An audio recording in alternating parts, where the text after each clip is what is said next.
A paz do Senhor Jesus, queridos irmãos e irmãs, a esse momento de reflexão da Palavra de Deus, momento que dedicamos para aprender, para ouvir e assim crescermos, sermos enriquecidos por Deus pelos seus ensinamentos.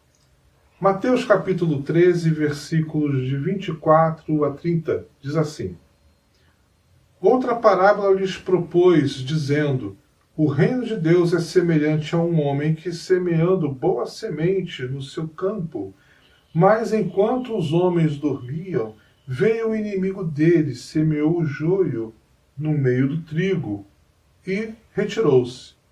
E quando a erva cresceu e produziu fruto, apareceu também o joio. Então, vindo os servos do dono da casa, lhes disseram: Senhor, não semeaste boa semente no teu campo? De onde vem, pois, o joio? Ele, porém, lhes respondeu: Um inimigo fez isso. Mas os servos lhe perguntaram: Queres que vamos e arranquemos o joio? Não, respondeu ele, para que, ao separar o joio, não arranquemos também com ele o trigo. Deixai-o crescer juntos até a colheita. E no tempo da colheita direi aos ceifeiros: ajuntai primeiro o joio, atai-o em feixes para ser queimado, mas o trigo recolhei-o no meu celeiro. Essa parábola é mais do que conhecida, essa parábola é uma parábola muito lida e muito importante na nossa vida cristã, e é uma parábola que vem trazendo uma realidade para nós hoje, no século que vivemos, mas para que possamos entendê-la, precisamos entendê-la lá no momento em que foi dita por Jesus Cristo. Então essa parábola nos traz muitas informações e é preciso a gente entender cada uma dessas informações para que hoje possamos entender e aplicar na nossa vida. Então, primeiramente, essa parábola vai apontar dois elementos, que é o joio e o trigo. O trigo sempre foi a fonte básica de alimento do povo de Israel. Com o trigo se fazia tanto os bolos como também pães, alimentos que eram fundamentais para a vida daquela sociedade. Mas o joio era uma planta, uma erva daninha, que aprendeu a sobreviver mimetizando o trigo. Ou seja, mimetizar é copiar, é imitar, é parecer. Então essa planta, para sobreviver, ela aprendeu a imitar a aparência, a forma do trigo. E assim ela sobrevivia. Muito bem. Mas o que interessava para o agricultor não era o joio, era o trigo. Porque no joio não havia a semente. A semente para produzir pães e bolos. Era uma planta que apenas sobrevivia, apenas cuidava de si. Ela não oferecia, ela não doava nada, ela não dava nada da sua própria natureza para aquele que cultivava. Essa é a primeira informação. A segunda informação é que quando se faz um plantio, as sementes utilizadas para esse plantio são sementes selecionadas. Tanto que, logo no início do versículo 24, diz que o reino de Deus é semelhante a um homem que semeou boa semente. Então, são sementes selecionadas. Por exemplo, se tem uma plantação, seja de milho, qualquer outro produto, e quando você colhe, você pega as sementes que estão mais inteirinhas, sementes que estão mais robustas, sementes que não têm defeito algum, para guardar uma parte para o replantio. E assim você vai garantir a qualidade da produção que você quer ter futuramente. Assim, então, foi o que foi feito aqui. Nessa parábola, o semeador, o dono da terra, ele procurou as melhores sementes para fazer o plantio. Depois de feito o plantio, a parábola relata a ação de um inimigo, de um adversário, de alguém que quer prejudicar, ou alguém que quer garantir a existência de uma erva, de uma outra planta, e assim semeia joio no meio da plantação que já havia sido semeada de trigo. Ao passar do tempo, começa a brotar, e aqueles homens que eram os empregados daquele lugar relata ao seu patrão que havia joio plantado junto com o trigo. E a primeira desconfiança deles é com o patrão. Ele fala assim: Senhor, não semeaste boa semente no teu campo? Eles ficam desconfiados daquele homem. Você é imprudente? Você não sabe que precisa escolher boa semente? Você pegou qualquer semente e foi jogando? Agora está lá tudo misturado. E aquele homem então vai dizer a eles: não, eu escolhi boa semente sim. A questão foi que um inimigo semeou o joio junto com o trigo. Ou seja, aquele homem revela uma injustiça que foi feita com ele. Ora, irmãos e irmãs, quando a gente vê qualquer injustiça acontecer por aí, é óbvio que o nosso coração dói, né? É óbvio que nós não ficamos contentes nem satisfeitos. Se nós pudéssemos, nós iríamos até naquele lugar para desfazer aquilo, para desfazer aquela injustiça. E foi exatamente o que propôs aqueles homens, né, dizendo, versículo 28, queres que vamos e arranquemos o joio? Olha a atitude deles. Atitude de pessoas de bom coração, atitude de pessoas que querem o bem uma das outras, né? Mas essa atitude, neste caso, não era uma atitude prudente. Era uma atitude assim, uma reação diante de um mal que estava ali diante deles, de uma injustiça apontada. Mas não era prudente arrancar. Por quê? E o próprio homem vai dizer a eles, quando responde, primeiramente no versículo 29, ele diz, não! Há uma exclamação, não, como se dissesse assim, não faça isso, não mexa nisso, não tome nenhuma atitude, pare, espere. E aí ele explica por quê. Para que ao separar o joio, não arranqueis também com ele o trigo. Olha, este homem, ele era um homem prudente. Foi prudente quando escolheu as sementes e foi prudente agora quando se deu conta da injustiça que sofreu. E é muito importante isso, irmãos, porque nem sempre nós temos essa tranquilidade, essa paz, essa cabeça. Ora, quando eu sofro algum tipo de injustiça, a primeira coisa que vem a mim é a raiva, né? A primeira coisa que pode tomar o nosso coração é a raiva, é o descontentamento, o semblante logo cai, né? Palavras pesadas podem sair das nossas bocas. Aquele homem, ele entendeu a sua situação, ele pensou na sua situação, ele conseguiu raciocinar na sua situação. Esse homem é um homem admirável, um homem que tem algo a nos ensinar. E a preocupação dele era que aqueles homens de bom coração, até de boa vontade, ao arrancar o joio, poderia também arrancar o trigo. E ele sabia que era necessário tempo. Era necessário tempo para que, com certeza, eles fizessem a coisa certa. O que é trigo é trigo, o que é joio. Então ele diz, deixai-o crescer junto até a colheita. E no tempo da colheita, direi aos ceifeiros, ajuntai primeiro o joio, atai-o em feixes para ser queimado, mas o trigo recolhei-o no meu celeiro. É preciso entender que o texto não está falando de pessoas que creem em Deus ou de pessoas que não creem, ou melhor, o texto está falando de uma erva daninha chamada joio, que mimetiza a aparência do trigo. Eu creio que essa é a grande preocupação da parábola. Ora, Jesus, quando pregava, ele não estava pregando para outros povos, senão o povo de Israel. Jesus, quando pregava, ele estava falando justamente aos israelitas. Por quê?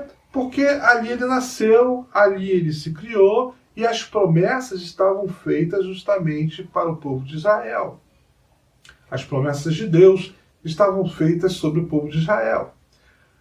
Acontece que o povo de Israel estava se tornando o joio, ou seja, o povo de Israel estava se tornando um povo de aparência, um povo que aparentava conhecer a Deus, aparentava na sua religiosidade ações benéficas, ações de piedade, ações de amor, aparentava. Mas no fundo, era um povo que estava vivendo apenas para os seus próprios interesses, como o joio. Ele apenas sobrevivia. Ele sobrevivia e a estratégia era imitar o trigo, parecer com o trigo, para que recebesse alimento, cuidado, para que ele pudesse ter uma vida ali durante um tempo, pudesse existir. Mas na hora da colheita não tinha nada a oferecer. Na hora da colheita não tinha nada para dar de sua natureza. Ao contrário, só tinha que sugar. Era assim que o povo de Israel estava vivendo com Deus. Estava sugando a Deus. Estava fazendo de Deus um objeto. Estava fazendo de Deus alguém que iria suprir as suas necessidades. Alguém que iria socorrer as suas debilidades. Então, se eles queriam uma boa colheita, eles faziam festa. Se eles queriam a bênção de Deus, eles levavam sacrifícios. Se eles queriam que Deus os purificasse de pecados, eles faziam os seus rituais. Tudo com interesse pessoal. Tudo com interesse de usufruir. Nunca com interesse de dar. Então, Jesus adverte aquele povo, dizendo assim, olha, preste atenção. Olhem para o joio, olhem para o trigo. O joio é arte do inimigo, é ação maligna. O joio é uma estratégia de Satanás para viver, para sobreviver, para apenas usufruir e nunca para dar nada de bom, nada que acrescente, nada que produza vida. Mas nós, como povo de Deus, nós que pertencemos ao reino de Deus, nós somos trigo. E trigo, ele vive, realmente ele é cultivado, o trigo ele é cuidado, o trigo ele é protegido. Mas, quando chega na época da colheita, o trigo dá de si. O trigo tem algo dentro de si para fornecer, para dar, para produzir, para dividir, para gerar vida. E ele dá os grãos, e os grãos podem ser trabalhados, eles podem ser processados, eles podem virar farinha, eles podem também ser usados para fazer bolos, para fazer pães. O pão é um alimento de sobrevivência fundamental para o povo de Israel. E o que Jesus estava tentando dizer a eles ali, naquele momento, era que o povo de Deus, o povo pertencente ao reino de Deus, é um povo que está sendo criado, cultivado, sim, protegido, sim, mas vai chegar uma hora que é preciso dar. E essa é a função do povo de Deus, dar. Dá por quê? Porque recebeu. Dá por quê? Porque essa é a sua natureza. Porque foi assim que Deus fez. Da natureza de Deus, ele tirou e dividiu vida abundante, vida em toda a sua criação. Foi assim que Deus fez o mundo. Foi assim que Deus fez o céu, a terra, a água, o mar, as montanhas. Vida. A vida que está em Deus, ela brota, ela fervilha, está sendo distribuída a este mundo tão belo e tão maravilhoso. E o desafio, então, que Jesus está fazendo naquela época já, é que o povo de Israel aprendesse a ser trigo e não caísse na tentação de ser joio. Porque joio é apenas aparência. Joio é apenas uma erva daninha que só visa a sua própria sobrevivência. Joio não pensa nos outros. Que bela imagem, né? Que bela imagem esse texto nos traz. E essa parábola vem nos revelar a nós hoje, enquanto povo de Deus, vivendo em 2020, em meio a uma pandemia, onde também passamos por momentos políticos difíceis, mas o que mais interessa não é nem o problema político e nem a questão da pandemia.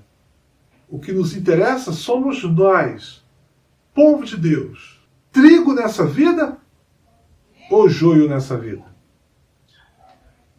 Uma das grandes preocupações pastorais que temos é justamente a ideia de sermos povo de Deus neste mundo, que deixa a marca de Deus neste mundo.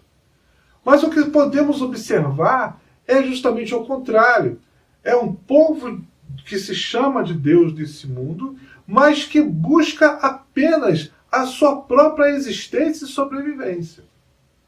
Tanto é que, veja se não é assim, quando nós queremos evangelizar ou queremos fazer alguma coisa na igreja, ou convidar alguém para vir à igreja, ou uma campanha que seja, a gente diz assim: venha, porque Deus tem uma bênção para lhe dar.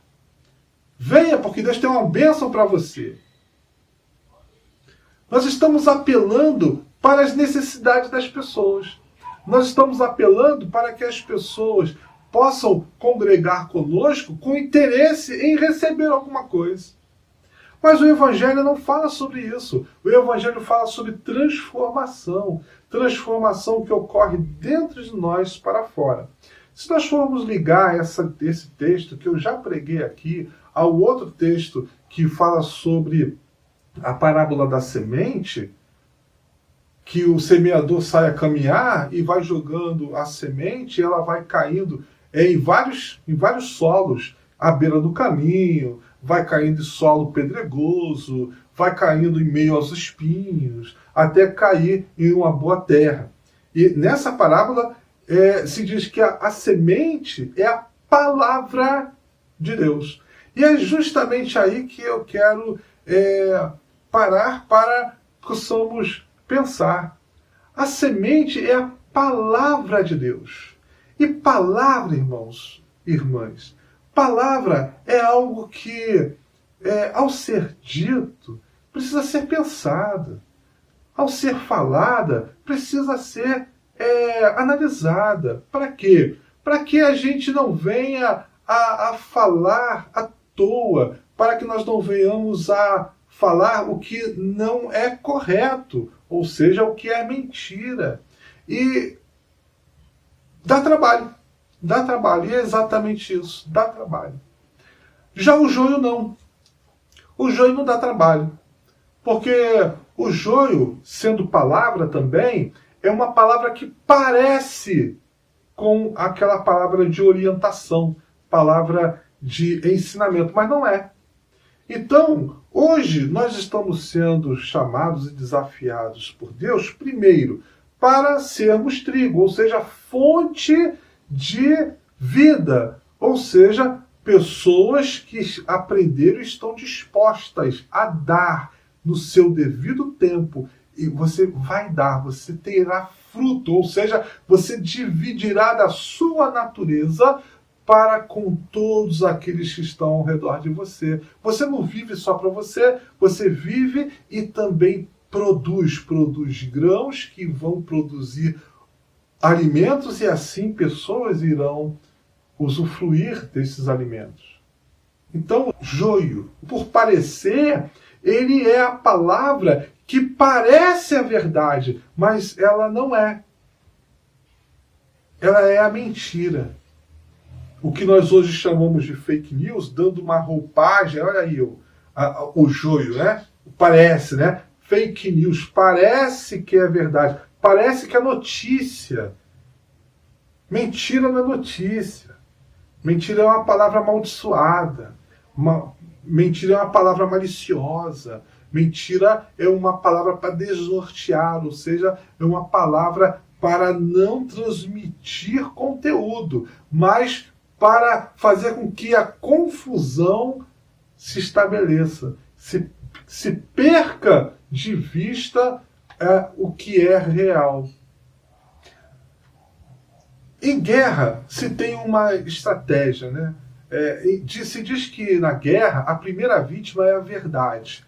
E a estratégia de guerra é justamente produzir mentiras para que o inimigo não tenha mais certeza do que o outro tem, o outro é, ou onde está, quais os armamentos que tem, quais as estratégias que eles vão usar. Então se diz que na guerra a primeira vítima é a verdade.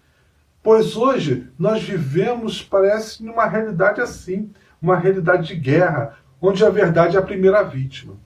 E olha só que interessante, o mundo inteiro está conectado através da internet. O mundo inteiro está conectado através das redes sociais. E uma palavra dita hoje, ela ecoa no mundo inteiro. Mas nem sempre nós temos cuidado do que falamos. Então hoje uma mensagem dita corre o mundo inteiro. E uma vez colocada na internet, não se tem mais controle. Você não sabe mais onde isso vai parar. E o que circula-se hoje em internet são verdades, informações, realmente coisas que se fala para orientar as pessoas, mas também mentiras.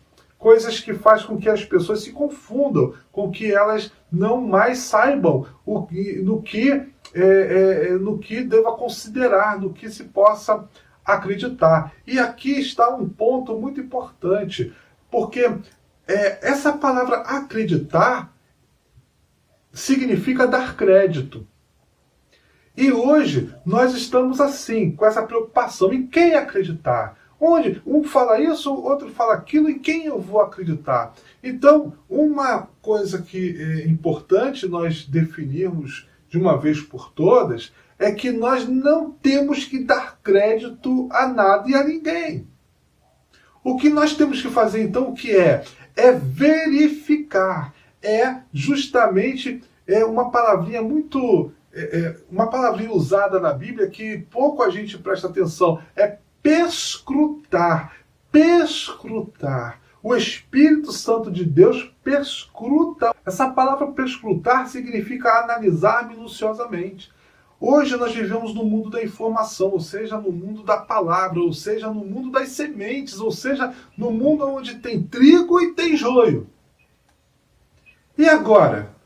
Como saber o que é trigo? Como saber o que é joio? Não tem outra forma, irmãos. Nós precisamos perscrutar, ou seja, analisar minuciosamente as palavras que estão chegando para nós e as palavras que estão saindo de nós. Por quê?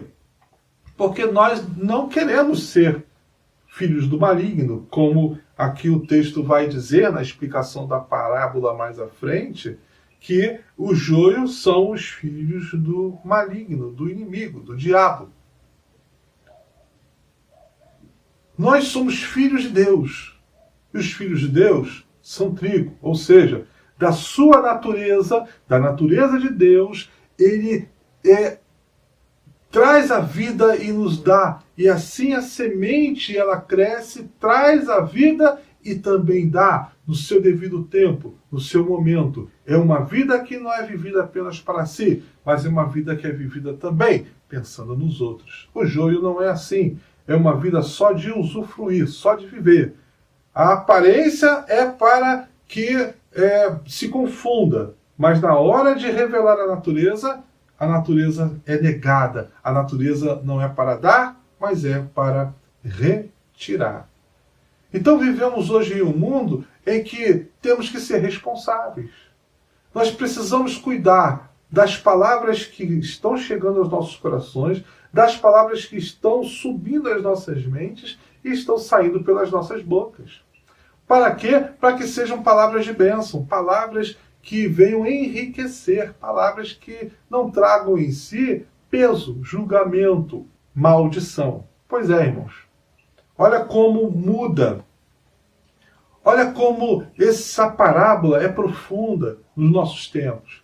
e nos traz uma verdade, uma realidade que precisamos cultivar. Não é pelo muito falar que seremos ouvidos, mas é pela qualidade da palavra que sai da nossa boca que será eficaz ou não diante do mundo que nós vivemos. O mundo jaz no maligno, irmão e irmã. O mundo está nessa perdição. Nós somos trigo de Deus. Nós precisamos abrir a natureza de Deus que está em nós para dar a este mundo tão sedento, tão cheio de tantas lutas, tristezas, preconceitos e por aí vai. Nós não podemos utilizar das armas do diabo para proclamar o Evangelho. Quando eu digo isso, digo isso com muito pesar, porque achamos que o Evangelho precisa de estratégia, por exemplo, para ser ouvido. Achamos que o Evangelho precisa de estratégia para ser propagado. Irmãos, não precisa. A estratégia de Deus somos nós. Deus tem a estratégia para proclamar o Evangelho, e a estratégia de Deus somos nós. E a estratégia de Deus é a transformação das nossas vidas. A estratégia de Deus é para que o povo de Deus transformado seja sal e luz nesse mundo tão difícil, tão cheio de tantas mazelas, de tantas maldições, de tanta presença do maligno.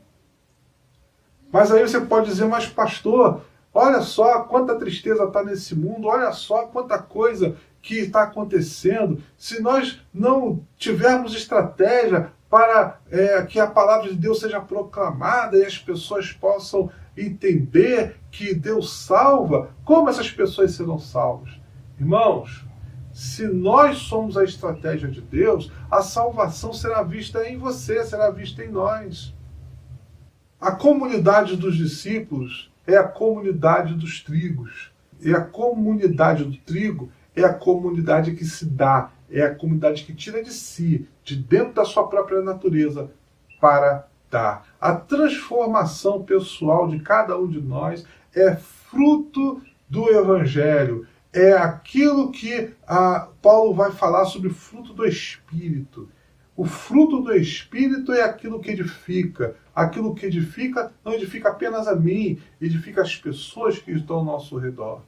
Por isso que a santidade é tão importante. A santidade não é importante para que eu seja puro, para que eu seja melhor diante de Deus. Não é isso. A santidade é bom porque eu paro de fazer o meu irmão sofrer. Eu paro de fazer com que a maldade que saia de mim venha pesar na vida do irmão ou na vida do irmão. É por isso que a santidade é importante. É para que o meu irmão não sofra. Mas a religião, a religiosidade, que já desde a época de Israel se apresentava, ainda hoje se apresenta, mas ela é joio. Ela fala de aparência. Ela fala apenas da forma, ela não fala da essência. Por isso, João Batista já dizia, raça de víboras, quem vos ensinou a fugir da ira vindoura? Por que ele dizia isso? Porque João Batista pregava no deserto. As pessoas estavam nas cidades. Então as pessoas saíam das cidades e iam até o deserto ouvir João Batista e queriam ser batizadas. Por quê? Porque estavam crendo? Não. É porque, ora, os sacerdotes dizem uma coisa, os fariseus dizem outra, mas João Batista está dizendo outra diferente. Como eu não sei quem está dizendo a verdade, então, vamos lá, vamos se submeter, porque quem sabe, se ele estiver certo, eu estou salvo. Era isso que João Batista estava falando e apontando, chamando o povo de Israel, não era nenhum outro povo não, da redondeza não eram os romanos, nem era os outros povos ali, os gregos, não. Estava falando do povo de Israel, raça de víboras, quem vos ensinou a fugir da ira vindoura? Produzir o quê? Frutos dignos de quê? De arrependimento. O arrependimento é aquilo que sai de dentro do coração para fora. É aquilo que sai da nossa natureza, de dentro dos nossos corações para fora.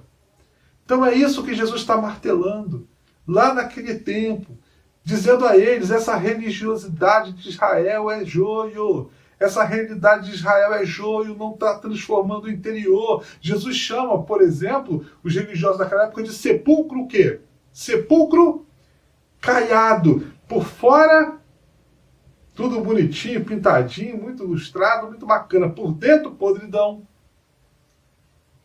Isso é joio. Cuidado, irmãos. Cuidado, irmã. Nós não somos comunidade de joio, nós somos comunidade de trigo. E não tenha dúvida, aparece. É só abrir a boca.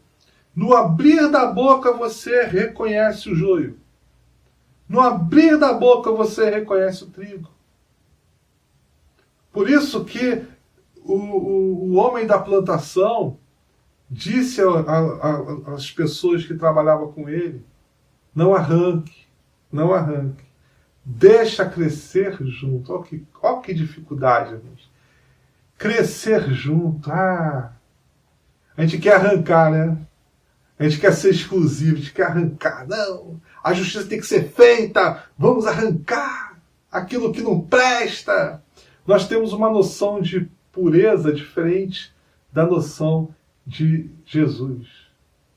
É diferente.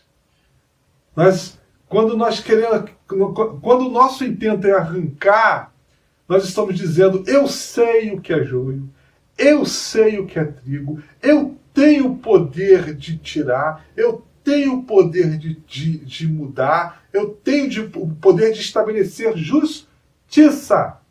E não tem. Por que não tem? Porque eu sou homem, eu sou falho, eu julgo, eu confundo, eu não tenho entendimento, eu não tenho discernimento, eu sou reativo.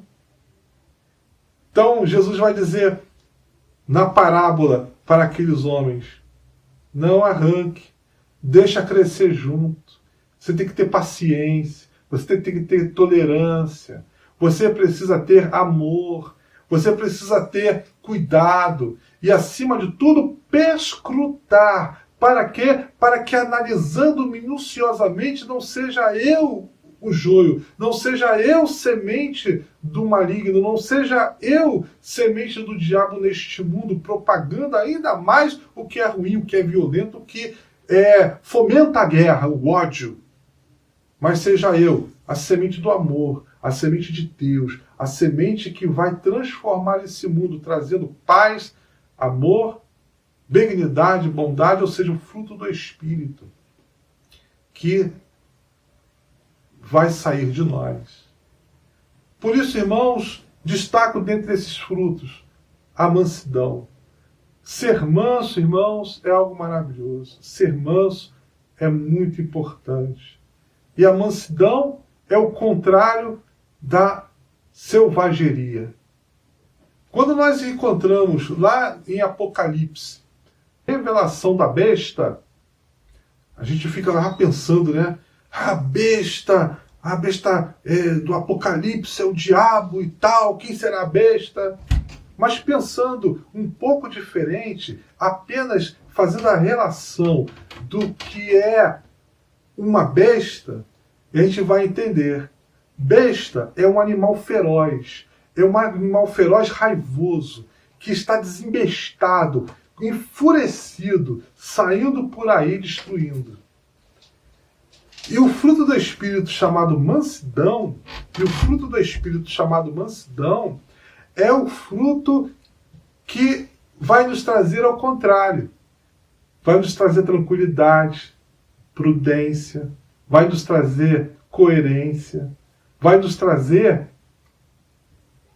tempo para observar, discernir e assim falar, tirando de si, da sua natureza, algo bom para dar, assim como o trigo. Que maravilha essa palavra, não é? Enriquecedora, não é? Glória a Deus. Que Deus nos abençoe, então. Sejamos nós essa fonte maravilhosa de água viva a jorrar neste mundo, para que sejamos sal da terra, luz do mundo, que jaz no maligno. Mas eu não, você não. Somos filhos de Deus. Se somos, somos trigos, boa semente. Se somos assim, então temos que dar. Precisamos aprender a dar. Nós não vivemos para usufruir. Nós vivemos para dar. Dar tudo aquilo que Deus nos concedeu e nos transformou. Dia após dia, ano após ano, crescendo de glória em glória e de fé em fé. Que Deus nos abençoe rica e poderosamente. Oremos ao Senhor. Pai amado e bendito Deus, muito obrigado, Senhor, por mais esse momento de reflexão da Tua Palavra, e que a cada dia, Senhor, caminhando na Tua presença, possamos assim, transformados pelo Teu Santo Espírito, sermos instrumentos Teus neste mundo tão difícil, Senhor, e tão cheio de armadilhas e enganos. Concede a nós, Senhor, sobriedade e firmeza, Senhor, para que não possamos recuar, nem retroceder diante dos perigos, ó Pai, das exigências que esse mundo nos coloca. Mas diante do Teu amor, possamos entender que somos chamados para sermos servos Teus, para sermos testemunhas Tuas, mártires desse mundo, para a Tua honra e para a Tua glória. É o que nós te clamamos e já te agradecemos, em nome de Cristo Jesus. Amém. Amém. Que Deus nos abençoe, rique e poderosamente, em nome de Jesus. Amém.